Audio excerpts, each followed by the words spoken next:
আল্লাহ তাআলা নবীজির বিবিদেরকে লক্ষ্য করে বলতেছে, হে নবীর বিবিগণ, তোমরা সব নারীদের মতো না। ইনিত্তাকাইতুন্না, তোমরা যদি আল্লাহকে ভয় করো, ফালা তাখদানা বিল কওল, নরম সুরে কথা বলবা না, কোমল কণ্ঠে কথা বলবা না। নবীর বিবিদেরকে আল্লাহ বলতেছে তারা কতটা পরহেজগার, তাদের অন্তরে কত তাকওয়া, আল্লাহ ভীতি, তাদেরকে বলবো যদি তোমরা কোমল কণ্ঠে কথা বলো, ফায়াতমা আল্লাযী ফী কলবিহি মারাদ,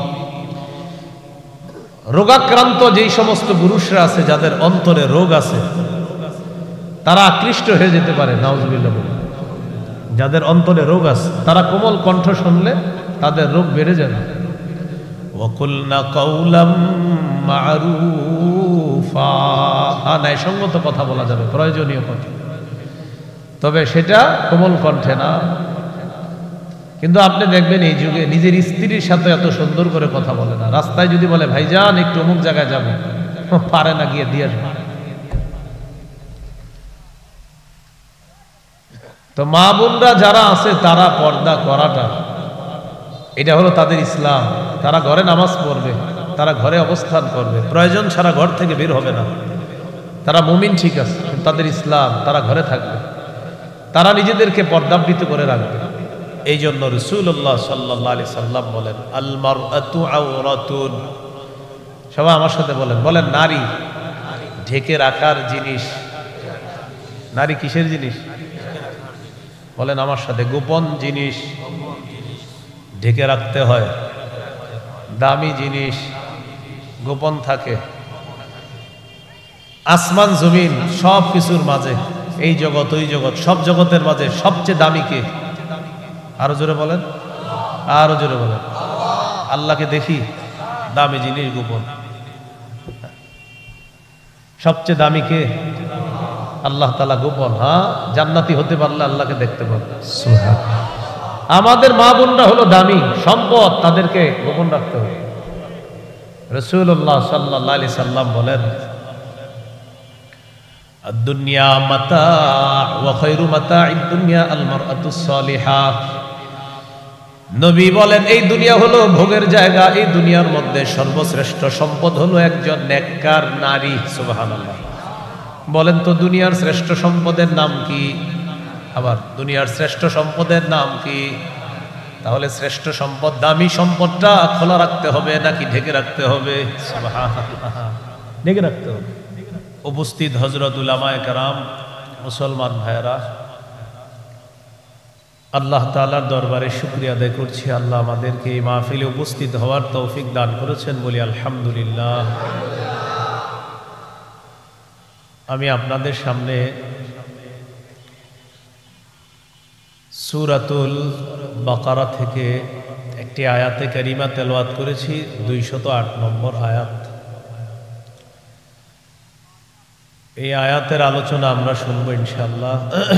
এখানে অনেক মিডিয়ার ভাই আছেন, অনেকে ভিডিও করতেছেন, তো উনি কিন্তু মানসিকভাবে অসুস্থ, এই জন্য উনি এখানে বসা। হ্যাঁ, তো এই বিষয়গুলা যেন অন্যভাবে কোথাও না যায়।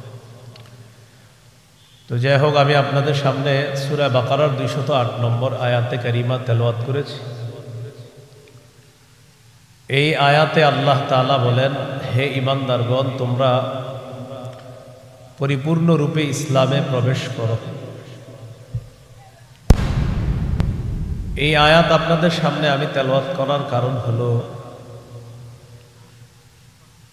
বর্তমানে আমরা যারা মুসলমান, আমাদের মাঝে একটা কথা এমন যে আমাদের মুসলমানদের জয় জয়কর অবস্থা কেন আমরা দেখি না, বা মুসলমানদেরকে এই কৌশলে কেন সবাই একটু নিচে রাখতে চায়, অথচ পৃথিবীর বেশিরভাগ আবিষ্কার বলেন, বেশিরভাগ আশ্চর্য বিষয়গুলা বলবেন, সব মুসলমানদের আবিষ্কার। তো এরপরেও মুসলমানদের একটা দুঃখ যে মুসলমানদেরকে কেন সবাই একটু দাবি রাখতে চায়। আমিও যেমন চাই, আপনারাও তেমন চান, সেটা হলো আমরা আমাদের গৌরবময় অতীত, এগুলার কথা শুধু আমরা শুনি কিন্তু দেখি না। আবু বকর সিদ্দিক রাদিয়াল্লাহু তাআলা আনহুর যুগের কথা শুনছি, ওমর ফারুক, ওসমান, আলী রাদিয়াল্লাহু তাআলা আনহু, আমিরে মুআবিয়া রাদিয়াল্লাহু তাআলা আনহু, তাদের যুগের কথা শুনেছি, কিন্তু আমরা দেখতেছি না। তো এই সোনালী অতীত ফিরে পাওয়ার আক্ষেপ, আশা, আকাঙ্ক্ষা সবার।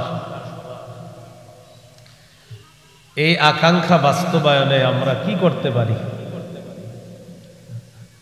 ওনারে কিছু বললে উনি কথা বলবে, কিছু বললেন না উনি, হ্যাঁ, এই জন্য মাহফিলটা নষ্ট করবে, উনি ওইভাবে থাকতে দেন, থাক।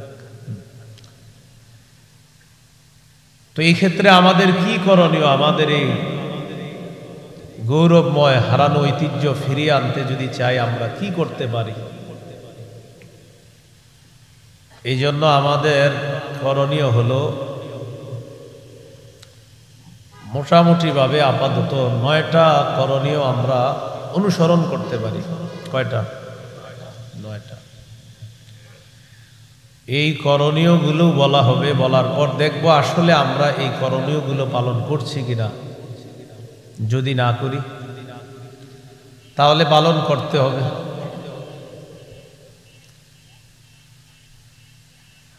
এই করণীয়গুলোর মধ্যে 1 নম্বর করণীয় হলো ইসলামে পরিপূর্ণভাবে প্রবেশ করা। 2 নম্বর করণীয়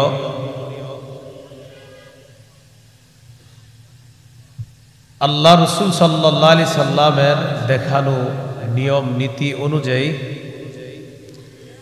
ভ্রাতৃত্বের সম্পর্ক বাড়িয়ে দেওয়া। ভ্রাতৃত্বের সম্পর্ক বাড়িয়ে দেওয়া।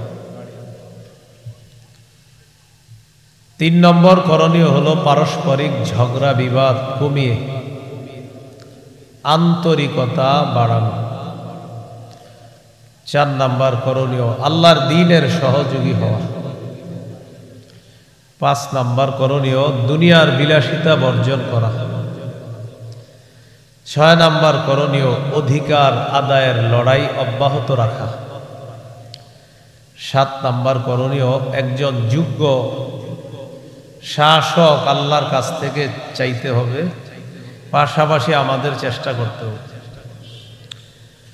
8 নম্বর করণীয় শুরা ব্যবস্থার গুরুত্ব বাড়াতে হবে।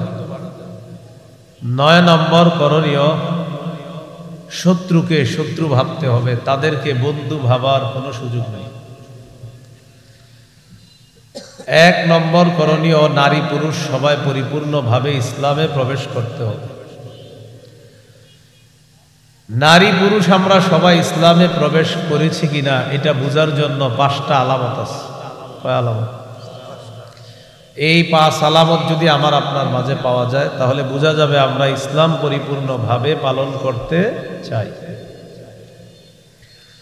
1 নম্বর আলামত আত্মসমর্পণ। 2 নম্বর আলামত ইখলাসের সাথে সব করা। 3 নম্বর আলামত বিশুদ্ধ আকীদা। 4 নম্বর আলামত উত্তম চরিত্র। 5 নম্বর আলামত লেনদেনে স্বচ্ছ থাকা। লেনদেনে কি থাকা? স্বচ্ছ থাকা। বলেন কয় কাজ? না, 9 কাজ। কয় কাজ? প্রথম কাজ ইসলামে প্রবেশ করা। এটা করেছি কিনা? কয় আলামত? 1 নম্বর আত্মসমর্পণ। আত্মসমর্পণের আরবি হলো ইসলাম। ইসলামের বাংলা হলো আত্মসমর্পণ করা। সূরা বাকারার 131-132 নম্বর আয়াতে আল্লাহ বলেন, ইয ক্বালা লাহু রাব্বুহু আসলিম ক্বালা আসলামতু লিরাব্বিল আলামিন।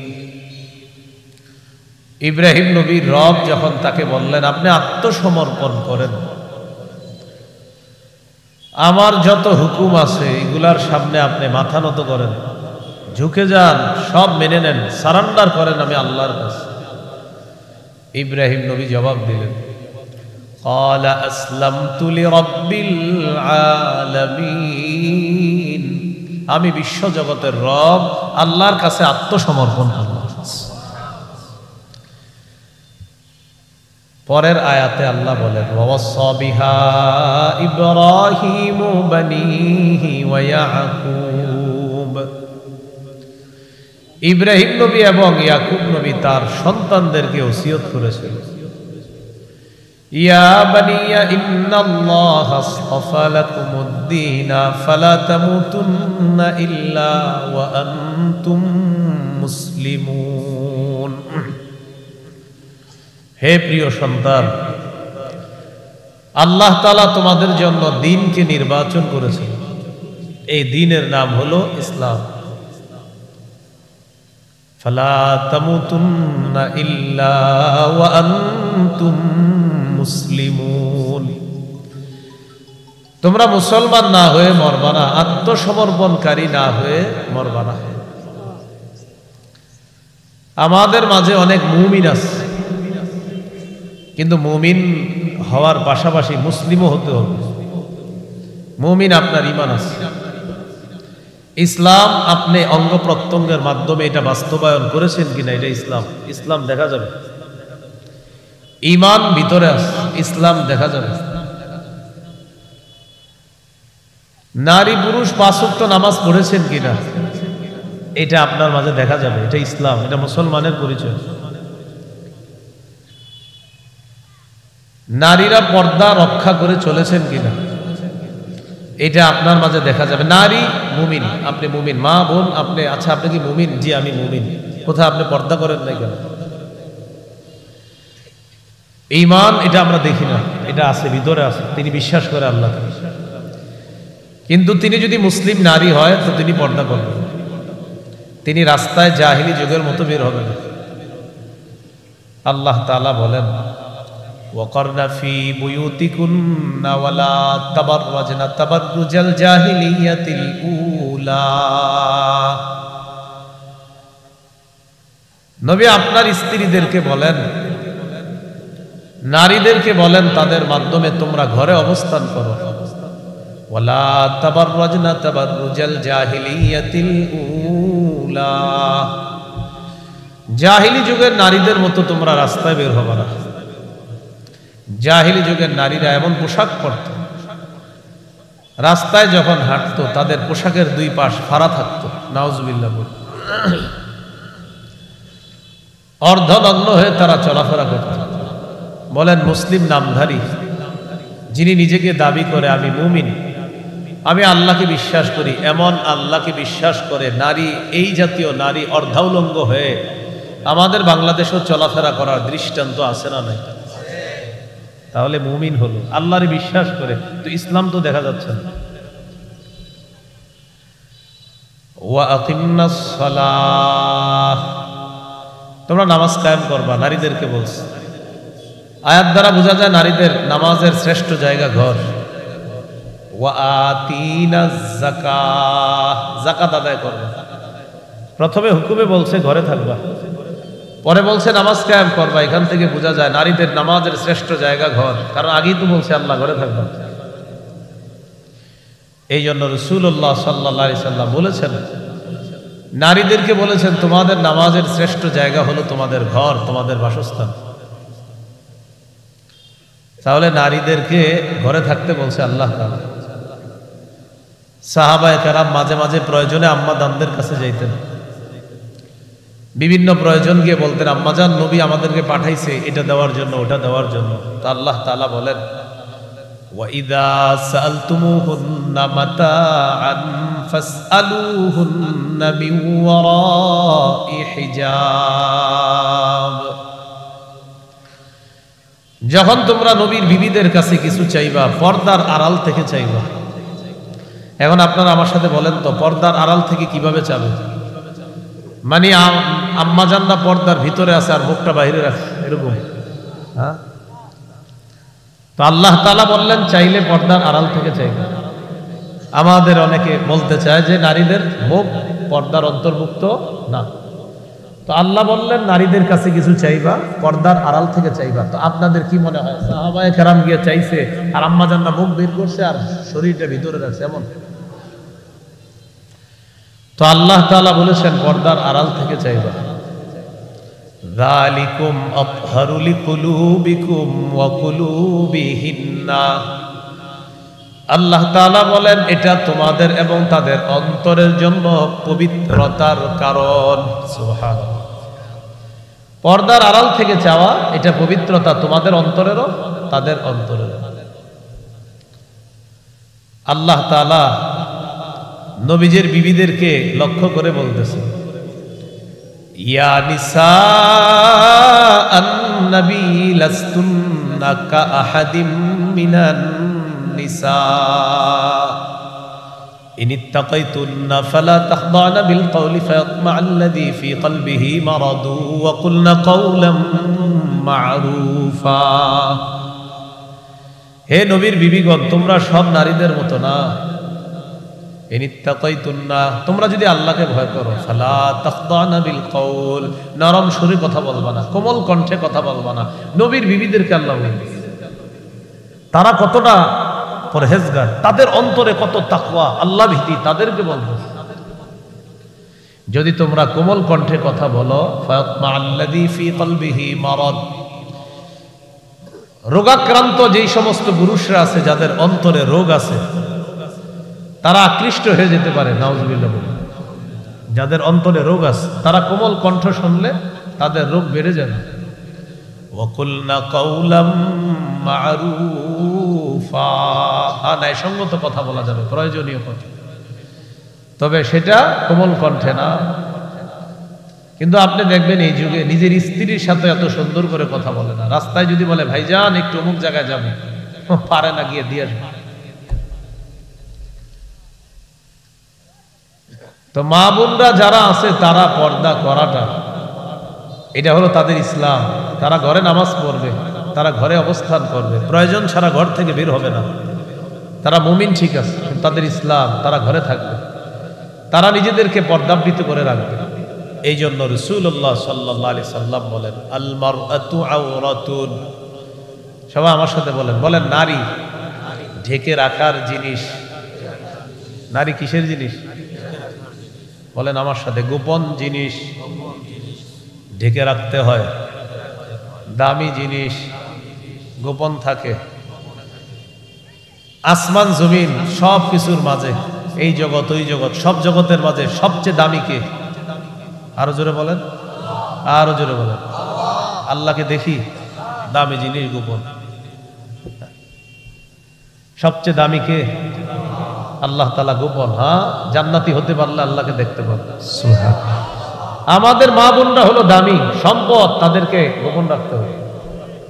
রাসূলুল্লাহ সাল্লাল্লাহু আলাইহি সাল্লাম বলেন, আদ-দুনিয়া মাতা' ওয়া খায়রু মাতা'id দুনিয়া আল মারআতুস সালিহা। নবী বলেন এই দুনিয়া হলো ভোগের জায়গা, এই দুনিয়ার মধ্যে সর্বশ্রেষ্ঠ সম্পদ হলো একজন নেককার নারী। সুবহানাল্লাহ। বলেন তো দুনিয়ার শ্রেষ্ঠ সম্পদের নাম কি? আবার দুনিয়ার শ্রেষ্ঠ সম্পদের নাম কি?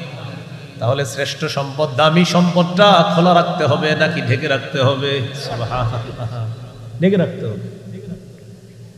দোকানে কিছু কিনতে যান যখন, ভাই সোয়েটারটা কত? এত। ঠিক আছে, গোডাউন থেকে একটা দেন। কেন এটা নেন না কেন?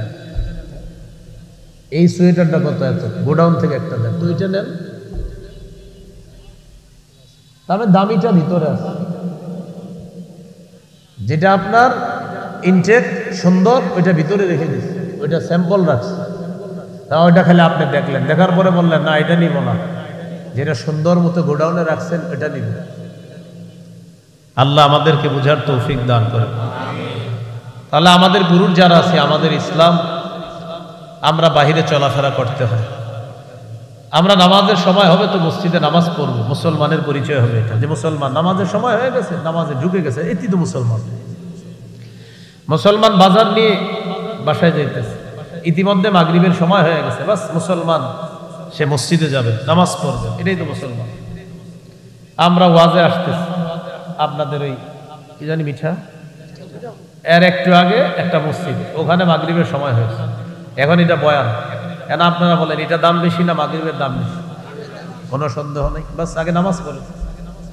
তো এটা হলো মুসলমানের পরিচয়।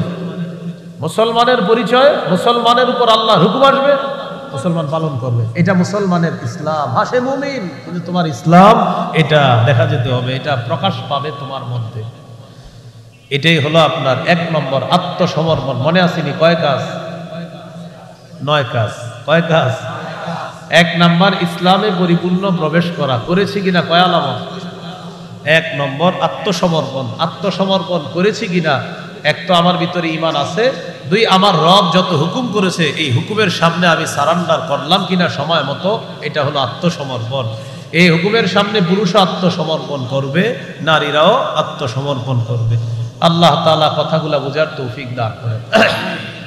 এবার দেখেন, পুরুষদেরকে আল্লাহ বলছে, নারীদেরকে আল্লাহ বলছে وَقُلْ لِلْمُؤْمِنِينَ يَغُضُّوا مِنْ أَبْصَارِهِمْ وَيَحْفَظُوا فُرُوجَهُمْ قُلْ لِلْمُؤْمِنِينَ يَغُضُّوا مِنْ أَبْصَارِهِمْ وَيَحْفَظُوا فُرُوجَهُمْ। নবী আপনি মুমিন পুরুষদেরকে বলেন তারা রাস্তায় যখন চলবে তারা যেন তাদের নজর নিচে রাখে। ওয়াহফাজু ফুরুজাহুম, তারা যেন তাদের লজ্জাস্থান হেফাজত করে। বুঝা বলবেন, নজরের গুনাহ বড় নাকি লজ্জাস্থানের গুনাহ বড়? লজ্জাস্থানের। আবার নজরের গুনাহ বড় না লজ্জাস্থানের? কিন্তু আল্লাহ আয়াতের মধ্যে আগে গুনাহ বলছে কিসের? নজরের। তাহলে আল্লাহ তাআলা নজরের গুনাহ আগে বললেন, এরপর বললেন লজ্জাস্থানের গুনাহ। আল্লাহ তাআলা বলেন নবী আপনি বলেন পুরুষরা যেন তাদের নজর হেফাজত করে আর তাদের লজ্জাস্থান হেফাজত করে। হঠাৎ আওয়াজ এদিক থেকে শুরু হলো কেন ভাই? না এটা বন্ধ করেন, এটা দিয়েন না। হ্যাঁ, নবী আপনি পুরুষদেরকে বলেন তারা যেন তাদের নজর হেফাজত করে, তাদের লজ্জাস্থান হেফাজত করে। লজ্জাস্থানের গুনাহ হলো বড়, নজরের গুনাহ হলো লজ্জাস্থানের গুনার তুলনায় ছোট। তো আল্লাহ তাআলা ছোট গুনার কথা আগে, বড় গুনার কথা পরে কেন বললেন? বলেন আমার সাথে সবাই, লজ্জাস্থানের গুনাহের বলেন ভূমিকা হলো নজরের গুনাহ। তাই ভূমিকাকে যদি আমরা হেফাজত করতে পারি, আসল গুনাহের কাছে যাওয়া লাগবে না।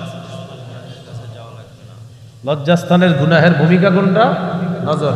নজর দিয়ে দেখবে, অন্তরে খারাপ ধারণা তৈরি হবে, এরপর তার প্রতি আকৃষ্ট হবে, এরপর তার সাথে উল্টাপাল্টা করার মনোবাসনা তৈরি হবে।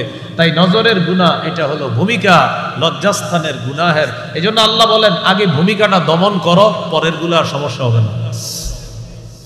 তাই বললেন নবী আপনি বলেন পুরুষদেরকে বলেন তারা যেন তাদের নজর হেফাজত করে এবং তাদের লজ্জাস্থান হেফাজত করে। তো নজরের কথা কেন আগে বললেন? যে নবী ভূমিকাটা যদি দমন হয়ে যায় তাহলে পরবর্তীগুলো এমনি সহজ হয়ে যাবে। এই জন্য আল্লাহ আগে ভূমিকার কথা বললেন, নজর। আমাদের এই বডির মধ্যে একটা সুন্দর বর্ডার হলো চোখ। এই চোখ দিয়ে যত গুনাহ আমাদের ভিতরে ঢুকে। আমাদের বাংলাদেশের রাজধানীর নাম কি?